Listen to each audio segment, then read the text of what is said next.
Now that I'm older, there's something I really regret not doing when my parents and older relatives were still alive. Don't let your children and grandchildren fall into the same trap.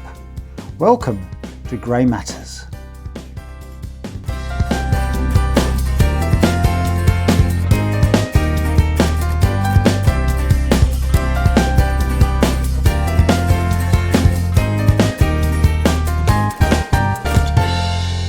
Hello again and welcome to Grey Matters, the channel that promotes the fact that the older generation still matters, still has relevance, and looks at issues that matter to the older generation.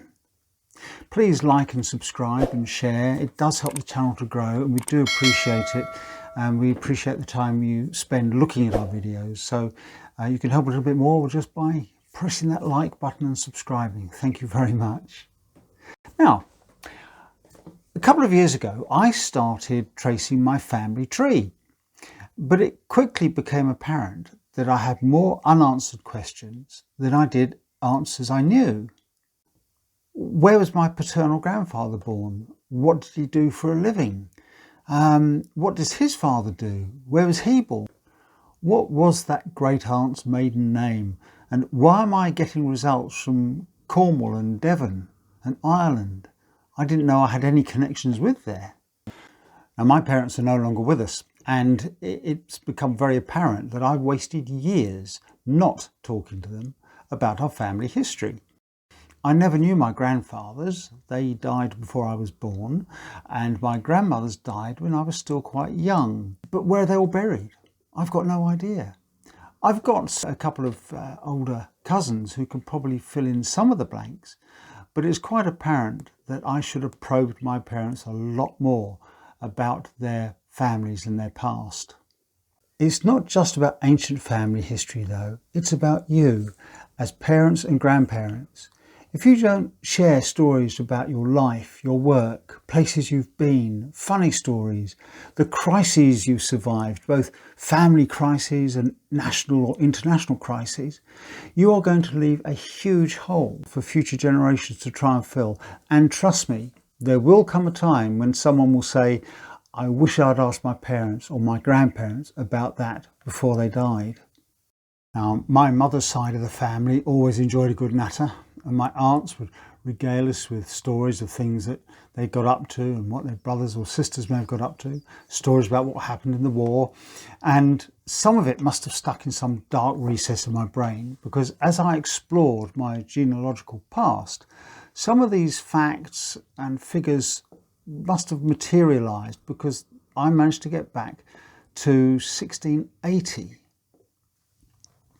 Compare that to my father's side of the chart. I know plenty about my father and some about his mother, but very little about his brothers and even less about his father. And it shows. We can see here from my father's side, we come down to his mother. And because I knew my grandmother, she died when I was quite young still, but I've managed to get further back. Got back to 1756 on this side. But my father's side, I never knew my grandfather. Dead stop. Got a possibility of the mother, possibility of his dad. We think they were born in Ireland, but we don't know. This is all blank. My mother's side, and through her mum's side, we've got a reasonably good way over here. To the 1600s, but when we go through her father's side, we've been able to go quite a distance over to 1680. It's a real challenge, and you can see quite clearly where the holes in the knowledge are. And it would be lovely to fill those, but we get so many dead ends because I didn't speak to my mum and dad and my aunts and my grandparents enough before they passed on. You also need to let people know how your relatives died. If it was through the horrors of war, then tell them. Don't gloss over it. I think people need to understand what that was all about, particularly with World War I and the wholesale massacre of men from both sides. But there is another reason. family health. How past relatives have died can have a direct bearing on your family now. Inherited health issues can skip generations, and if you share now, then you could be helping not just your immediate family, your children and grandchildren, but maybe your great-grandchildren or great-great-grandchildren. So make sure you do share that kind of information as well. And the other thing is, don't expect the family to come to you and ask the questions. They're probably all going to be the same as me, and it's not till it's too late that you think, I wish I'd done it. You go to them, force them to sit down if necessary, but tell them about your lives. I think once they start getting into it and they start learning about what you've done and what your relatives have done and what your parents have done, I think a lot of people will get quite interested in it. And don't forget the funny stories too, because you'll find that they will get resurrected, if you pardon the pun, at your funeral. Well, it's good to plan ahead, isn't it?